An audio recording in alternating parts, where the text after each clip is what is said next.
where's Sarah Jane Senegal? I'm here with Bloxham, the cameraman. I had a problem with calendaring. The silly hat. Fraser Carson. I've been the hot guy in the hot suit with the hot hat with the not so hot Sarah Jane today. So they're shooting after this or sitting here. I thought sitting there with Austin. Welcome back, folks. We're here with Hotline on Wellington Live. I'm Sean Rush. I'm your host. I'm here with where's Sarah Jane Senegal? I'm here with Bloxham, the cameraman. I had a problem with calendaring. Oh dear. Okay. Let's not go there. Couple of girls up there. You're not saying that. Anyway, but we're here. The man that's in the hot seat today with the hot hat. The silly hat. The silly hat. Fraser Carson. So Fraser's a well-known businessman, a connector in the tech industry.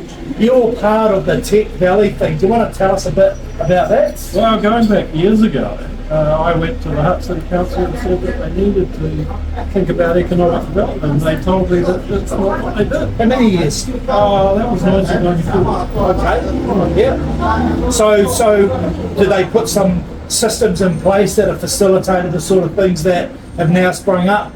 And No, they didn't. Not in 1994. I suggested the idea of a technology valley. You know, if you think about the Hutt Valley, it's a bit like Silicon Valley is to if you think about Wellington and San Francisco, Silicon Valley. Economic development, the whole Hutt Valley is full of tech startups. I buy into that. I lived in San Fran for a year, so I know it pretty well, actually. But a friend of mine worked at Yahoo down in Silicon Valley. And so how is that vision sort of coming along? It did, but it failed to attract any funding. Until we sort of took a step back from it. So a group of us started the whole thing, and we pretty quickly realised that the whole valley had been changing. The GDP had been going south for a long time. At one time in the 80s, when I was involved in advertising, there were 25 motor companies in the Hutt Valley. You think about Ford Motor Company, Brewers Paints, basically all gone. Unilever, all gone. Quick question from the audience from the Hutt Valley. Chris Bishop mentioned it the other night. Yes. He's an MP guy. Yes. He mentioned the Hutt Valley.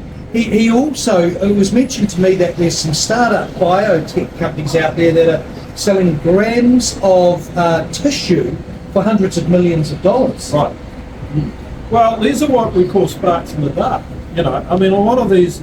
So those 25 large corporates had their own critical mass. Yeah. So now what we've got are what I call sparks in the dark. Little companies, or some medium-sized ones, Fraser Engineering, Petrolic Industries, Resin Paint still there. They're the survivors, but they're medium-sized compared with those corporates that were there. They had critical mass. You don't need the connectivity. Connectivity is key to those small startup businesses. You think of Robinson Seismic, all sorts of businesses like that. And some of them have been startups for a long time. So they actually create their own sort of ecosystem, don't they? They do. Whereby it's the sum total actually is a lot bigger than their own house, because they start needing a news agent. Yeah. They start needing a dairy or a pie shop, and then you start seeing a service sector really coming together. So that's it's great to hear that. I mean, I've studied a bit of that. So what else are you doing, Fraser, in this space? Well, I'm a big believer in connectivity and building trust between people, because one of the things that I've observed as a marketer in the digital environment is that we've lost that connectivity and trust. Part of the issue is, the algorithms of Google and social media work in favour of popularity rather than quality. So we end up gravitating for actually getting access to stuff which is totally wrong-headed. No wonder we end up with misinformation and disinformation.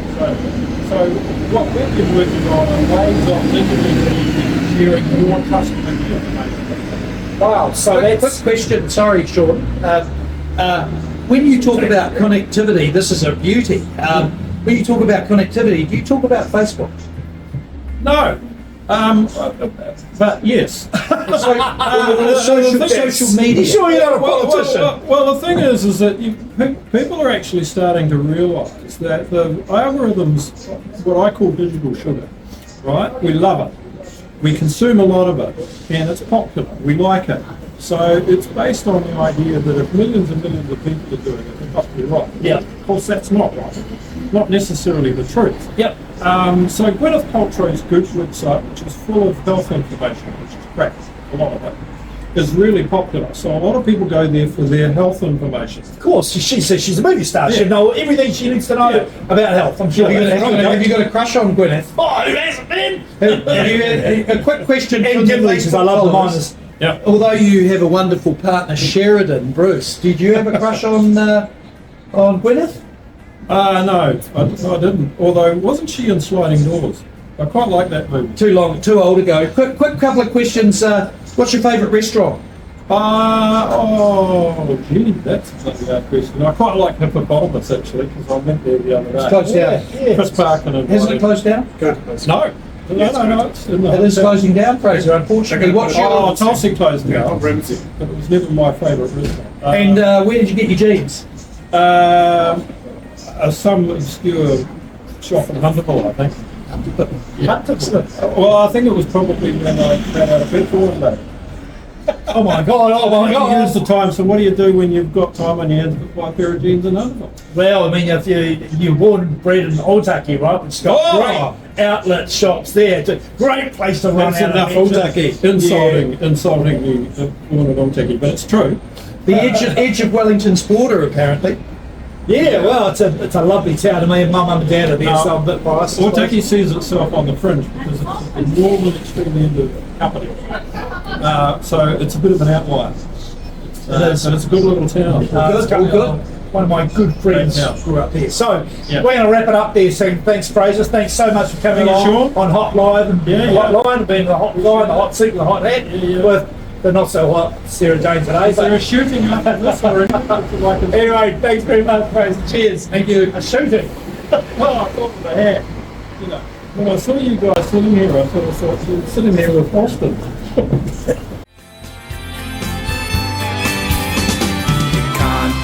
Wellington on a good day or even a bad day too.